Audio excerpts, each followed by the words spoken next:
against that. And that's the memo.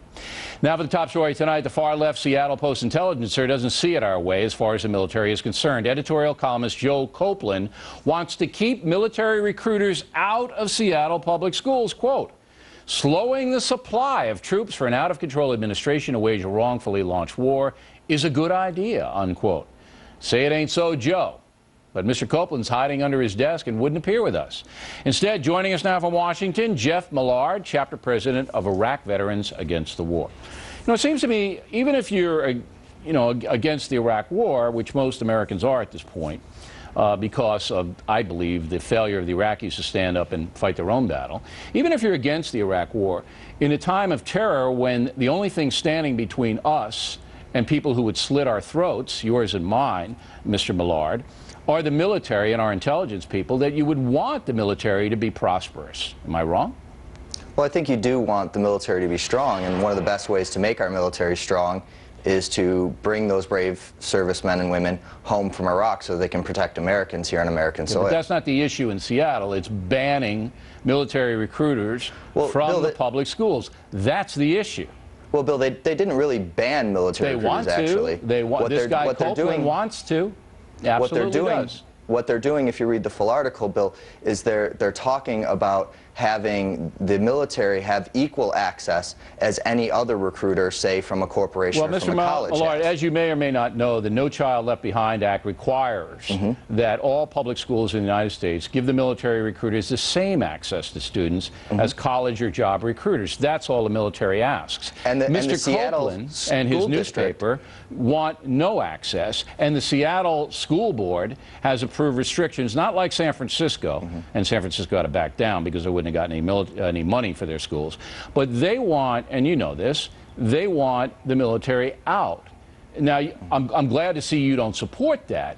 But again, I'll phrase my question. Even if you're against the Iraq War, as you are, you don't want to diminish the military in any way because of the overall war on terror. Well, I think, again, if we're talking about diminishing the military, the Iraq War is the primary thing in this country that is diminishing the military. That's not the issue. Well, the issue is keeping the recruiters out of the schools. Well, I think that you have to see the issue in context, and most of what the Truth in Recruitment movement right now is doing is trying to give potential recruits a full view of what military service is, whether it's exposure to depleted uranium or the fact that nearly a third of female veterans report some form of military sexual violence, or if it's the upwards of 80% of post-traumatic stress that is happening right now with returning veterans. And so to give potential recruits that full view of what the military life is like. I don't mind those things being, I don't think they're facts. I think they're propaganda by an anti-military crew, which you're sounding more and more like.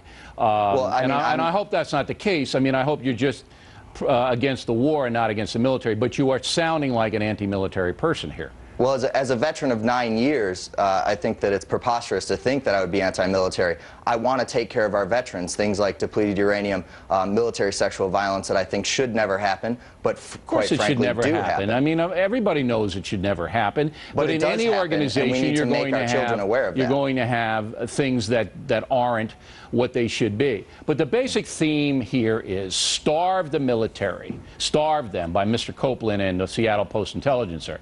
Don't give them any recruits. Force the military back from Iraq and other theaters, and that puts us all in danger, Mr. Millard, and you know it.